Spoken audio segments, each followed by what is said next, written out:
Dhe para se të përmbyllim këtë edicion lajmesh, njoftojmë se klubi futbollistik i Banjicës së Epërme, Trabzonspor, i ka bërë të gjitha paraprgatitjet për ta zhvilluar lojën e nesërme me klubin futbollistik Shkëndija të Vërtokut.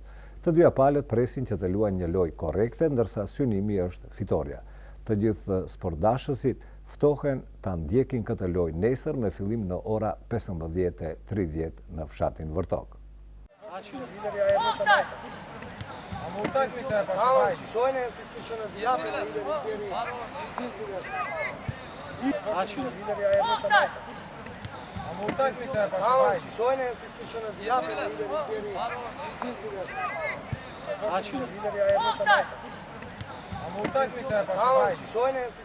Dje në stadiumin e qytetit në Gostivar, klubi futbollistik i Banjicës së Epërme Trabzonspor zhvilloi përgatitjet e fundit para lojës që do të luhet të diellën me klubin futbollistik Shkëndija, që do të zhvillohet në fshatin Vërtok. Trabzonspor është themeluar nga viti 1976 me emrin mikrogranulat mermeri, ndërsa aktiviteti i të njëjtit ka pushuar nga viti 1997, për t'u rikthyer sërish si lojtar të Ligës së 4 që pretendojnë Ligën e 3. Njofton Turgay Yonuzi në cilësi të trajnerit të ekipës. Yukarı Banisa köyünde ilk olarak futbol kulübü 1976 yılında mikrogranulat mermeri adıyla kurulmuştur. Në Banjicë të Epërme, klub futbollistik për herë të parë është formuar në vitin 1976 me emrin mikrogranulat mermeri.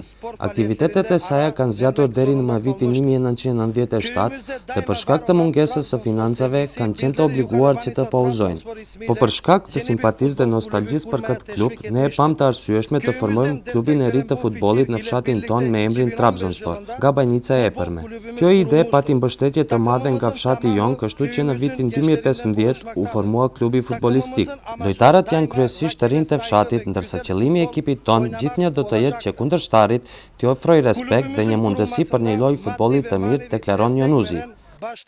Ndërkaq kapiteni i ekipit Symer Ali tha se lojtarët janë stërvitur gati një muaj dhe se shpresojnë një rezultat të mirë. Ben Symer Ali, takımımızın kaptanıyım.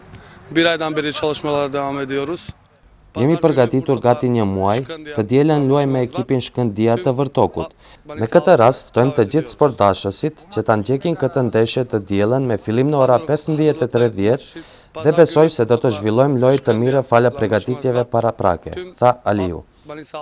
Ai faleminderoi të gjithë ata që e kanë mbështetur financiarisht dhe moralisht këtë klub dhe me theks të veçantë Demir Shah Aksu nga autoritetet qytetare si dhe kapitenin e vjetër të ekipit të futbollit Erol Shaban, ata shpresojnë shumë nga loja e së diellës për shkak të përgatitjeve intenzive që i kanë zhvilluar paraprakisht.